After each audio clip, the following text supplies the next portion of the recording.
October 20th, 2011. A NATO airstrike hits a convoy fleeing Sirte. Inside one of the vehicles, Muammar Gaddafi crawls from the wreckage, bleeding, disoriented. Within hours, he's dead. The man who ruled Libya for 42 years, dragged through the streets like a common criminal. The cameras rolled. The world watched. Mission accomplished. But here's what they didn't show you in those grainy cell phone videos. 3 months before Gaddafi died, he'd sent a very specific message to African leaders. Not about oil, not about democracy, about something that could reshape the global economy. A single currency, backed by gold. For all of Africa, the French called it a threat to the financial security of mankind. Let's start with what you think you know about Muammar Gaddafi. Dictator, terrorist, madman in a tent. The guy who funded the IRA and supposedly ordered the Lockerbie bombing. For most Americans, that's where the story begins and ends. But that version skips 40 years of very inconvenient history. In 1969, a 27-year-old army captain stages a bloodless coup against Libya's monarchy. No one expects much from this desert country of 2 million people. It's basically a gas station with sand, pumping oil for British and American companies while most Libyans live in poverty. Gaddafi changes that equation overnight.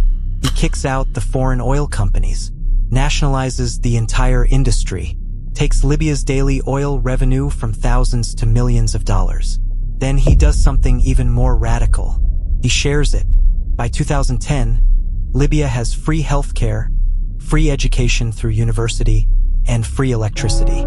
Literacy jumps from 25% to over 90%. Life expectancy doubles.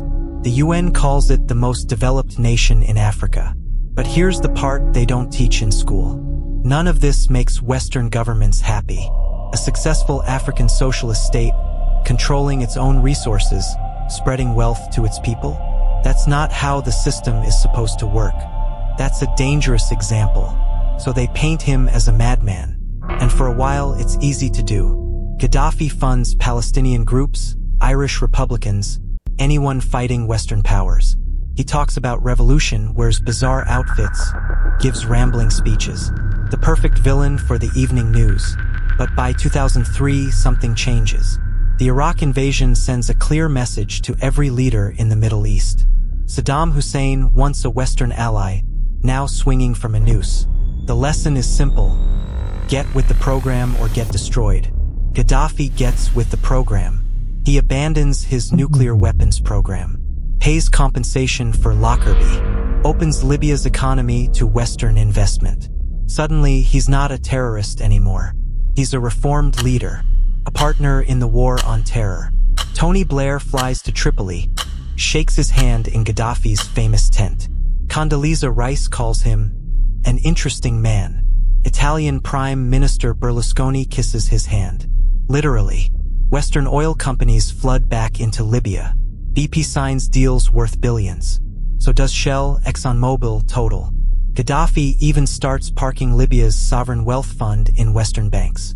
$40 billion in London alone. The reformed dictator becomes the rehabilitated strongman. Everyone wins. Except Gaddafi never stops thinking bigger. In 2009, he begins pushing something called the gold dinar. Not just for Libya, for all of Africa. The idea is simple but revolutionary.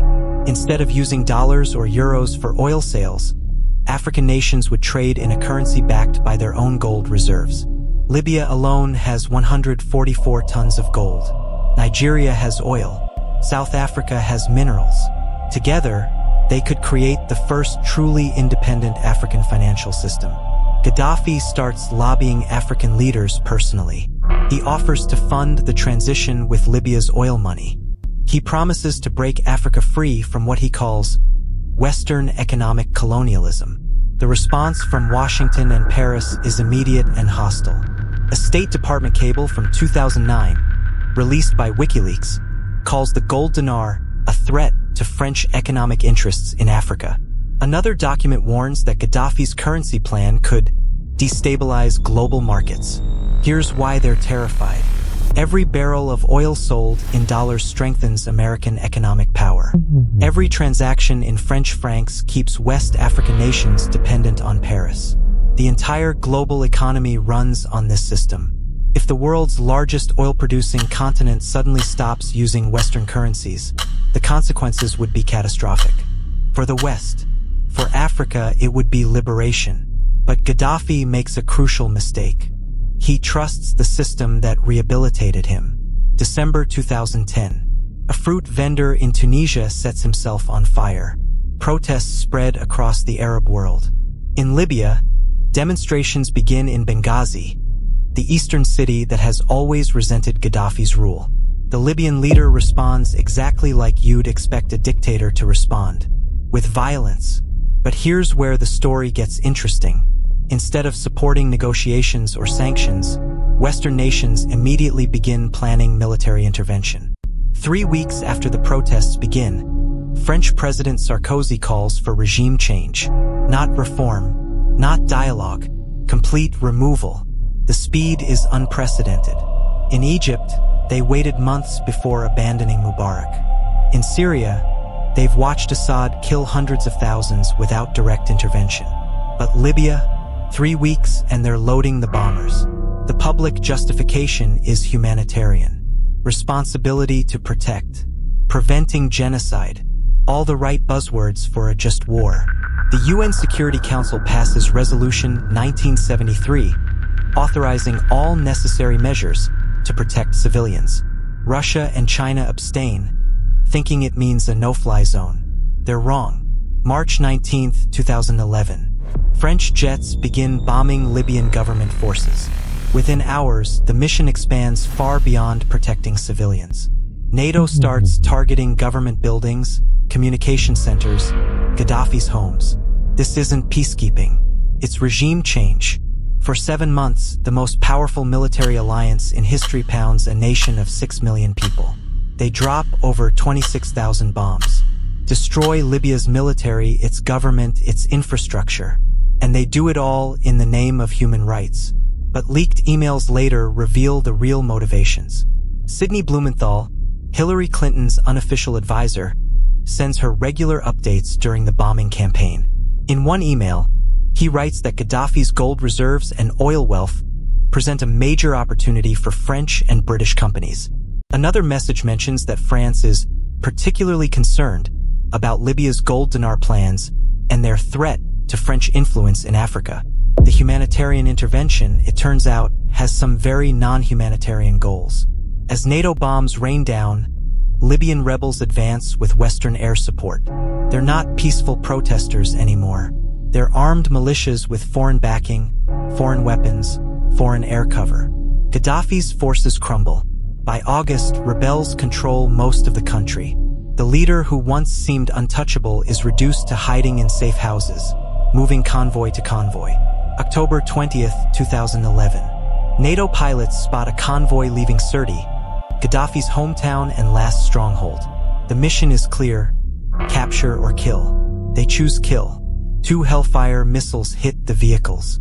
Gaddafi survives the initial strike but emerges wounded, confused. Rebel fighters find him hiding in a drainage pipe. What happens next is captured on dozens of cell phone cameras. They beat him, sodomize him with a bayonet, drag him through the streets. The man who ruled Libya for 4 decades dies like a cornered animal. Hillary Clinton, watching the news in her office, laughs and says, "We came, we saw he died. Mission accomplished." But accomplished for whom? Within months of Gaddafi's death, Libya collapses into chaos. The country splits between rival governments, each backed by different militias. The promised democracy never materializes. Instead, Libya becomes a failed state. Tripoli is controlled by Islamist militias. Benghazi is a war zone. The south is run by smugglers and warlords. Oil production, the country's lifeblood, drops by 80%. And then something horrific emerges from the chaos. Slave markets, actual human beings bought and sold in public squares. African migrants trying to reach Europe captured and auctioned like livestock. Videos surface of men being sold for $400 each. The country that NATO bombed to protect human rights now has open-air slave auctions. Meanwhile, Libya's gold disappears. 144 tons of gold bullion vanished from the central bank vaults, worth over $8 billion. No one knows where it went. No one asks too many questions. The same gold that was supposed to back Gaddafi's Pan-African currency is simply gone. French and British oil companies quickly move into the chaos, signing new deals with competing Libyan factions. The exploration rights that Gaddafi had nationalized are quietly privatized again.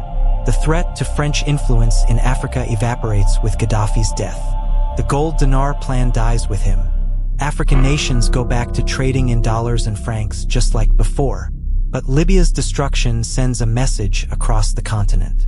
Challenge Western economic dominance, and you might end up like Gaddafi. Other African leaders take note. Plans for continental integration slow down. Talk of monetary independence fades. The example of what happens to leaders who go too far is fresh in everyone's mind. 10 years later, Libya remains a broken state. Multiple governments claim legitimacy. Foreign powers prop up different sides in an endless proxy war.